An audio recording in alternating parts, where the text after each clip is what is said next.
सवाल तो ये भी उठ रहा है कि पाकिस्तान की जब बात होती है, पिद्दी देश पाकिस्तान, उसको एक फूंक मारो तो नक्शे से चला जाएगा, नक्शे से भी चला जाएगा। उस पर तो सरकार 56 इंच के सीना दिखाती है, लेकिन इस समय इतना मतलब वो चाइना से ईंट का जवाब पत्थर से करने की बात भी नहीं करी। इस समय आपको क्या लगता है कि जैसे सोशल मीडिया पे ये आ रहा है कि मोदी सरकार थोड़ी डाउन होगी, आपको क्या लगता है? मोदी सरकार तो हमेशा से डाउन थी, झुटलरी थी। इन्होंने सिर्फ 56 इंच का सीना कागज में दिखाया, इनका कोई 56 इंच का सीना नहीं है। हाँ, 56 इंच की जबान चलती है इनकी, अदरवाइज इनके पास 56 इंच का कुछ नहीं है। पाकिस्तान पे सर्जिकल स्ट्राइक हो रहे थे, ये हो रहे थे, सब इन्होंने फर्जी करे, चाहे वो पुलवामा अटैक हो, चाहे कुछ भी हो।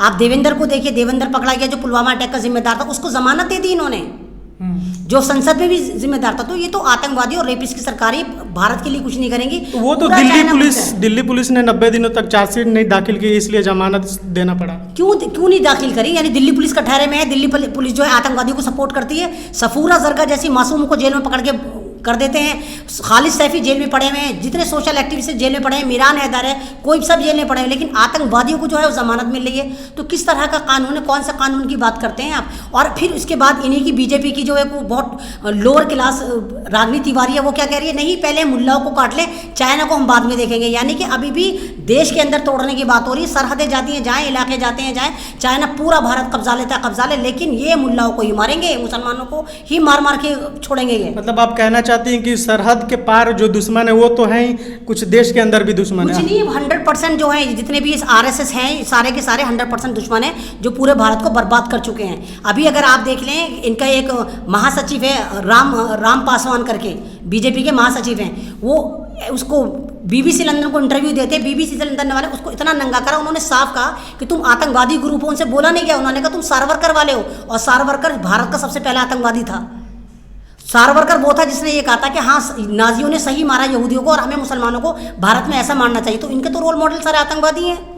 तो ये तो सारी आतंकवादी पार्टी है, और ये सारी की सारी जो कमियां हैं वो कांग्रेस की कमी है। अगर कांग्रेस ने सही वक्त पे RSS पे लगाम डाली होती तो ये RSS इतना देश में कोहराम ना मचा रही होती। आपने कांग्रेस का अभी जिक्र किया, कांग्रेस के राहुल गांधी बड़े नेता हैं, उनका साफ तौर पे इस मुद्दे पे सवाल वो करते हैं कि हमारी आर्मी को किसने बिना हथियारों को वहाँ पे भेजा, उनके पास हथियार क्यों नहीं थे? उसके लिए भी तो वो बोल तो रहा है, समित पात्रा कह रहा है कि नहीं जी कांग्रेस की नीति थी, तुमने सारा आइन चेंज कर दिया, तुमने कॉन्स्टिट्यूशन चेंज कर दिया, सारे लॉ चेंज कर दिए, पूरा भारत बर्बाद कर दिया। अगर कोई ऐसा कॉन्स्टिट्यूशन में ऐसा एक्ट बना हुआ था तो तुम बदल देते ना उसको, तुमने तो सब चीज़ें बदल दी, वो भी बदल देते। इन्होंने कहा कि गलवाल में ऐसा कानून था जो कांग्रेस ने बनाया था, वहाँ पर हथियार लेके नहीं जा सकते थे, इसलिए हमारी सेना हथियार लेकर नहीं गई थी। तो तुम तो इतने बड़े कांग्रेस को मानने वाले नहीं, जब तुम सारे कानून बदले तो ये कानून भी बदल देते। यानी कि वो फौज मर गई, भारत में कुछ भी होगा बुरा तो सारा जिम्मेदारी कांग्रेस पे, और अच्छा होगा तो मोदी जी मोदी जी मोदी जी। तो मोदी जी की आपने बात की, अभी राजनाथ सिंह का एक बयान आता है कि पोस्ट को लेकर झड़प हुई थी, कि सामने वाले देश बोल रहा था ये हमारी पोस्ट है, हम बोल रहे थे हमारी पोस्ट, को लेकर झड़प हुई। उसके बाद प्रधानमंत्री नरेंद्र मोदी का बयान आता है कि कोई हमारे पोस्ट में नहीं आया, कोई हमारी ज़मीन में एंट्री नहीं किया।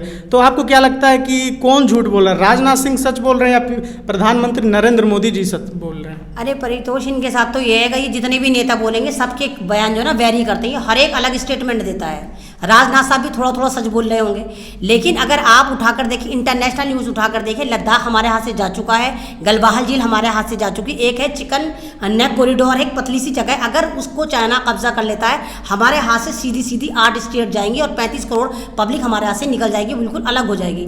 और चाइना वहाँ पर आ चुका है, हिमाचल अरुणाचल प्रदेश तक आ चुका है, लेकिन ये तो कह रहे हैं कि अंदर आया ही नहीं है। नेपाल को भी आप देखिए, नेपाल ने भी नक्शा पास कर दिया है। तो इनके नेता तो सब उल्टे सीधे बयान देते, सिर्फ ट्विटरबाज हैं और कुछ नहीं है।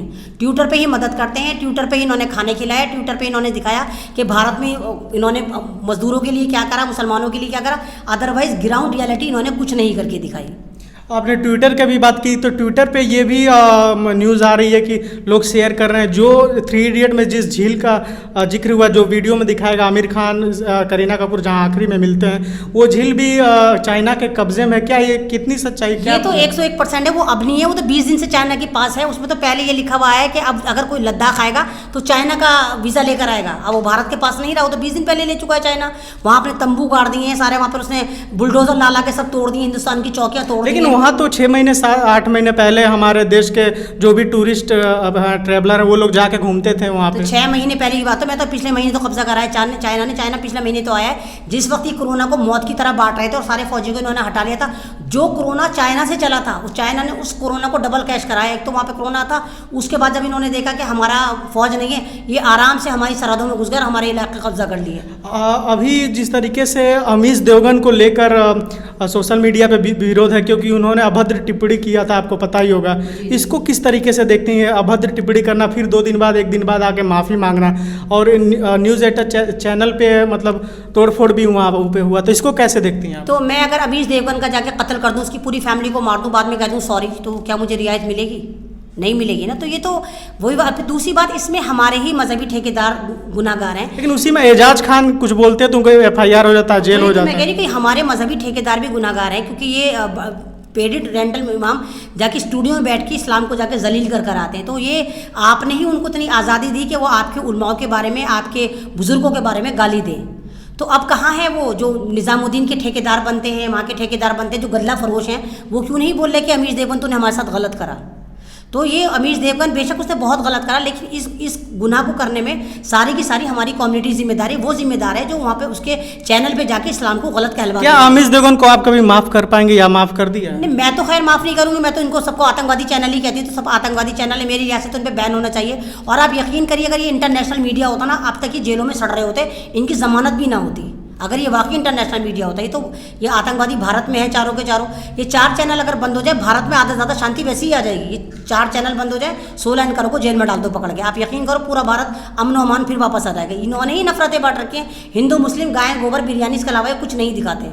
चलिए, बिल्कुल बिल्कुल आप ठीक है। जिस तरीके से आखिरी मुद्दा में, जिस तरीके से कोरोना पूरे विश्व में उसका महामारी फैला हुआ है, हमारे देश में 4 लाख तक पहुंचने वाले हैं केस, और दिल्ली में 50,000 से भी ज़्यादा क्रॉस कर चुका है। इसको आप कैसे देखती हैं कि कोरोना का कोई जिक्र नहीं कर रहा, लगातार केस बढ़ते जा रहे हैं, फिर भी कोरोना का कोई जिक्र नहीं कर रहा, और सरकार क्या कुछ कर रही है इसको लेकर? इस पर कुछ जनता से आप कुछ कहेंगे? देखिए, मैं अगर मुझे आप शुरू सुन रहे हो तो मैं कोरोना को कोरोना नहीं मानती कि कोरोना कुछ है ही नहीं। कोरोना इन्होंने एक बांटा था, मौत की तरह, टेरर की तरह बांटा था। क्योंकि जब अगर कोरोना अमेरिका ने भी बांटा था, तो अमेरिका से कोरोना कहाँ चला गया? जिस वक्त सारे अमेरिका सड़कों पर उतरा था, 45 शहर सड़कों पर आया था, तो कोरोना कहाँ छुट्टी लेकर चला गया था? तो भारत में भी कोरोना नहीं है, सिर्फ ही मौत की तरह टेरर बांट रहे हैं, क्योंकि इनका यहूदियों से ज़्यादा इन्होंने टाई अप करा है।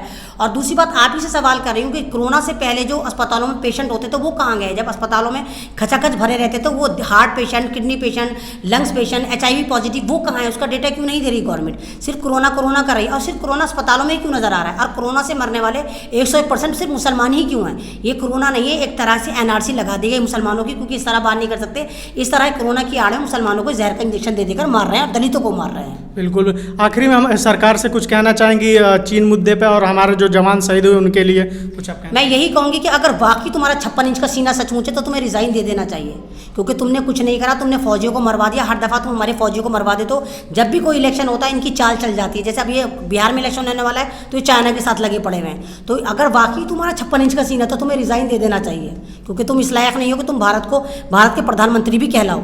चलिए, बहुत बहुत धन्यवाद। ये हमारे साथ एवन रिजवी जी थी, जिन्होंने हर सवाल का जवाब बारीकी अंदाज में दिया।